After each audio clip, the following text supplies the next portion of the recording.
Hello IT स्टूडेंटों, मैं Durgesh Yadav, CEO founder of DS platform your fitter teacher. तो कैसे हैं आप सभी? उम्मीद करें मस्त होंगे, स्वस्थ होंगे और आप सभी की पढ़ाई घर पे बहुत बहुत बहुत अच्छी चल रही होगी। और इससे पहले लेक्चर 1 हम करा चुके हैं, चीजल हम पढ़ा रहे हैं मेरे भाई, और लेक्चर 1 हम करा चुके हैं, ये फिनिश हो चुका है। और आज का क्लास हमारा लेक्चर 2 है और लेक्चर 2 में हम कवर करने वाले हैं, ठीक है ना, बाकी जो छूट गया था उसको कवर करने वाले हैं। क्लियर? तो ये चीजल चैप्टर आपका कंप्लीट हो जाएगा लेक्चर 1 और लेक्चर 2 मिलकर। यदि लेक्चर 1 आप नहीं देखे हैं तो लिंक डिस्क्रिप्शन में है, प्लीज आप जाइए और उसको पहले देखिए, फिर ये देखिए, आपको बेस्ट समझ में आएगा। क्लियर?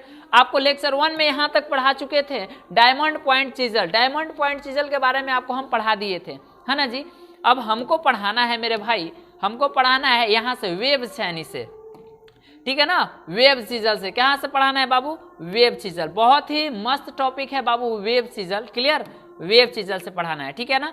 तो आप सभी कॉपी किताब लेकर मेरा वीडियो देखने बैठिए, ठीक है ना, क्योंकि कॉपी किताब लेकर बैठिएगा तो आप हेडिंग डालते चलिएगा। चलो हेडिंग, आप मुझे पूरा भरोसा है कि आप सभी कॉपी कलम लेकर बैठे हैं। वेब सैनी क्या है जी? वेब चीजल, पंचिंग चीजल भी इसको कहा जाता है। जब हम ड्रिलिंग से, जैसे कोई पार्ट हो गया, इसको हम ड्रिल से ड्रिलिंग कर लेते हैं, उसके बाद उसके पश्चात धातु को यहाँ से निकालते हैं ना, तो इस वेब चीजल के द्वारा हम चीजल के द्वारा हम मार मार के इस धातु को अलग कर देते हैं। इस धातु को क्या करते हैं? अलग कर देते हैं। जैसे देखिए यहाँ चैन ड्रिलिंग हुआ है, यहाँ क्या हुआ है बाबू? चैन ड्रिलिंग हुआ है, देख रहे हैं ना, ये चैन ड्रिलिंग। और इस वेब चीजल से मार मार मार कर ये धातु को अलग किया जा रहा है। ये क्या किया जा रहा है? धातु को अलग किया जा रहा है। क्लियर? तो ये क्या है भाई? वेब चीजल है। क्या है? Web chisel. आइए इसके बारे में समझते हैं, ज्यादा कुछ नहीं है। वेब सैनी का प्रयोग चैन ड्रिलिंग के पश्चात धातुओं को अलग करने के लिए किया जाता है। कंप्लीट धातुओं को अलग करने के लिए किया जाता है। आइए अगला पॉइंट है साइड कट, साइड कट छेनी, साइड कट चीजल के बारे में समझते हैं। क्लियर? तो ये आप देख रहे हैं ना, ये साइड कट चीजल है। ये देखिए साइड कट चीजल, जहां हमारा नॉर्मल चीजल वर्क नहीं कर पाता है ना, इसलिए इसका प्रयोग हम लोग वहां करते हैं। जहां हमारा नॉर्मल चीजल समा नहीं पाता है तो वहां इसका हम लोग प्रयोग करते हैं, ठीक है ना। और इसका प्रयोग हम चाबी मार्ग, जैसे देखिए इसका प्रयोग चाबी मार्ग, कटर मार्ग, खांचे काटने, वर्गाकार या आयताकार नालियों के कोनों को ठीक करने के लिए किया जाता है, ठीक है ना, कोनों को ठीक करने के लिए किया जाता है। इसका फोर्जिंग कोण देखेंगे तो 25 डिग्री होगा और कटिंग कोण 60 डिग्री होता है मेरे भाई। ये पॉइंट नोट कर लीजिएगा, ठीक है ना। हेलो, ये पॉइंट आप लोग नोट कर लीजिएगा। क्लियर अभिषेक बाबू? ये पॉइंट नोट कर लीजिएगा, ठीक है। नेक्स्ट पॉइंट देखते हैं। चलिए काऊ माउथ छेनी, काऊ माउथ छेनी का देखिएगा ना, तो इसका मुंह काऊ की तरह यानी गाय की तरह दिखता है, इसलिए इसको हम काऊ माउथ छेनी कहते हैं, ठीक है ना। देखिए ना काऊ माउथ छेनी के बारे में यहाँ समझते हैं। ये काऊ माउथ छेनी है। ये फिगर देख रहे हैं आप सभी, फिगर भी बनाते चलिएगा मेरे भाई। जितना भी फेयर कर रहे हैं ना मेरे थ्रू, जो भी पढ़ाई कर रहे हैं और फेयर कर रहे हैं, तो एक बार फेयर का भी आप लोग फिगर बनाते चलिएगा, फेयर में भी। क्लियर? ओके। इसका कटिंग एज गाय के मुंह के जैसा होता है। इसका कटिंग आप एज देखोगे तो गाय के मुंह के जैसा होता है मेरे भाई। इसका प्रयोग प्रायः चादरों मतलब क्या, सीट मेटल को गोल काटने तथा उनमें से गोल छिद्र बनाने और कास्टिंग किए जॉब के उठे भाग को हटाने के लिए किया जाता है, ठीक है ना। चादर जैसा सीट होता है, सीट, उसमें गोल काटना है, गोल एकदम काट कर निकालना है, तो उसका हम लोग प्रयोग करेंगे। या गोल छिद्र बनाने के लिए उसका प्रयोग करेंगे, किसका? काऊ माउथ छेनी का, ठीक है ना। कास्टिंग के लिए इसका हम लोग प्रयोग करते हैं। जैसे कास्टिंग होता है तो कास्टिंग के बाद माने ढलाई, ढलाई के बाद उठे हुए जॉब को हटाने के लिए इसका हम लोग प्रयोग करते हैं। और रिवेट हेड को साफ करने या रबड़ के वाशर काटने के लिए भी यह प्रयोग में लाई जाती है। क्लियर? आइए नेक्स्ट। इतना समझ में आ गया। अब हम यहाँ से समझते हैं, ये हमारा आप समझते हैं छेनी का विस्त्रीकरण यानी स्पेसिफिकेशन ऑफ चीजल, ठीक है ना। इसके पॉइंट एंगल हर चीज देखेंगे। जैसे छेनी को जब चीजल को हम जब इससे चिपिंग करते हैं तो ये जो आपका कोण बनता है, जैसे ये हमारा चीजल हो गया, ठीक है ना जी, ये क्या हो गया? चीजल। ये हमारा चीजल हो गया, ठीक है जी, ये मेरा चीजल हो गया, ये ठीक है। और ये मेरा सरफेस हो गया, ये क्या हो गया? सरफेस, ठीक है। तो यहाँ डैश डैश यदि इसके एज देख लूं और तो इसके बीच ये जो कोण बना है इसको हम कहते हैं क्लीयरेंस एंगल। ये जो आपका कोण बना है, ये जो आपका कोण बना है, ठीक है ना, ये कोण, तो इसको हम कहते हैं क्लीयरेंस एंगल। इसको क्या कहते हैं? Clearance angle. क्लियर? और आप यहां देख रहे हो इसको, जैसे ये डॉट और ये डॉट, ठीक है ना, ये डॉट डॉट डॉट डॉट, तो इसके बीच में जो ये कोण बना है यहां से यहां तक, यहां से यहां तक, इसको क्या कहते हैं? Point angle. इसको क्या कहते हैं बाबू? Point angle. ये क्या है मेरा? Point angle. ये क्या है जी? Point angle. क्लियर? ये पॉइंट एंगल है, ठीक है ना? इतना समझ में आ रहा है? ये पॉइंट एंगल है। क्लियर? लिखते चलिएगा आप लोग। और यहाँ आप लोग जो देख रहे हैं चीजल के मध्य रेखा से और इस सतह के बीच की जो झुकाव है उसको कहते हैं झुकाव कोण। इसको क्या कहते हैं? झुकाव कोण। क्लियर?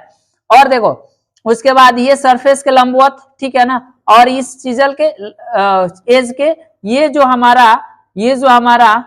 आप देख रहे हो, ये जो हमारा कोण है, ये यहां से यहां तक ये जो कोण है, ये जो आप कोण देख रहे हो, इसको कहते हैं रैक एंगल। इसको क्या कहते हैं जी? Rack angle. क्लियर? तो ये है हमारा रैक एंगल, ये रैक एंगल है, ये रैक एंगल है। और ये पॉइंट एंगल कहां से कहां तक? तो यहां से यहां तक ये पॉइंट एंगल है, ठीक है ना? और क्लियरेंस एंगल और रिलीफ, क्लियरेंस एंगल को हम लोग रिलीफ एंगल भी कहते हैं।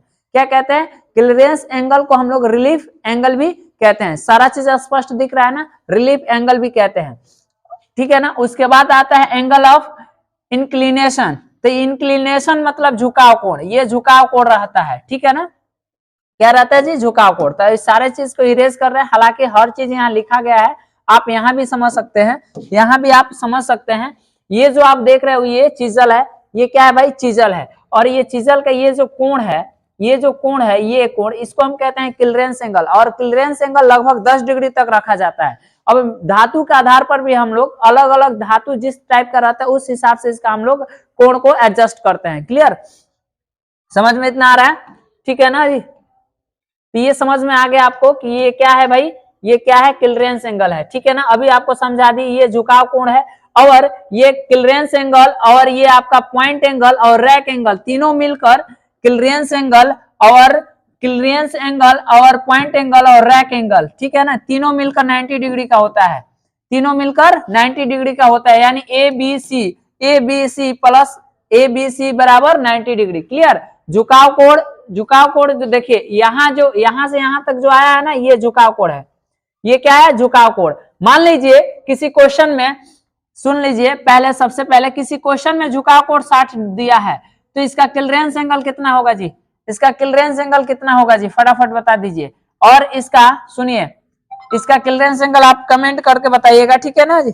क्लियरेंस एंगल इसको आप कमेंट करके बताइएगा, ठीक है? हम आगे इसमें बढ़ते हैं और भी इसके बारे में हम क्वेश्चन भी करेंगे, समझेंगे भी। क्लियर? इतना समझ में आ गया?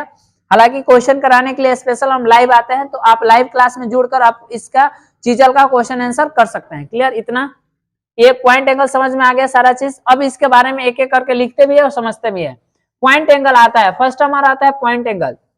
यह काटी जाने वाली धातु के अनुसार अलग अलग रखा जाता है, ठीक है ना? अनुसार रखा जाता है, जो 35 डिग्री से लेकर 70 डिग्री तक होता है। जैसे हार्ड धातु हो गया तो उसका पॉइंट एंगल अधिक, जो नरम धातु हो गया उसका पॉइंट एंगल कम रखते हैं। क्लियर?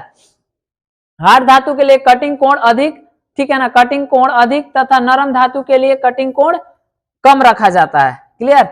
अब देखो क्लियरेंस एंगल यह लगभग 10 डिग्री तक रखा जाता है। रैक एंगल यह लगभग 20 डिग्री तक रखा जाता है। और झुकाव कोण, चिपिंग करते समय छेनी को जिस कोण पर पकड़कर रखा जाता है उसे हम क्या कहते हैं? झुकाव कोण। और यह लगभग 40 डिग्री का होता है, लेकिन धातुओं के अनुसार यह अलग अलग भी होता है। अब हार्ड धातु है तो उसके लिए हम कितना झुकाव कोण रखेंगे, नरम धातु है तो उसके लिए किस तरह झुकाव कोण रखेंगे। आइए इसका एक हम इसका पूरा सारणी बनाए हैं, टेबल बनाए कि हाई कार्बन स्टील के लिए पॉइंट एंगल कितना रखते हैं। हाई कार्बन स्टील का पॉइंट एंगल 65 डिग्री रखते हैं जी।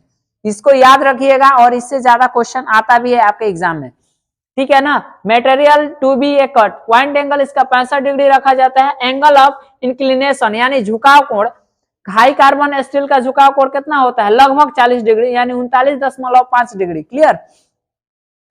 कास्ट आयरन का 60 डिग्री पॉइंट एंगल होता है और झुकाव कोण कितना होता है जी? 37 डिग्री होता है। माइल्ड स्टील का पॉइंट एंगल कितना डिग्री होता है? 55 डिग्री, ठीक है ना? पॉइंट एंगल और इसका झुकाव कोण 34.5 डिग्री। क्लियर? ब्रास का ये होता है 50 डिग्री और इसका 32 डिग्री।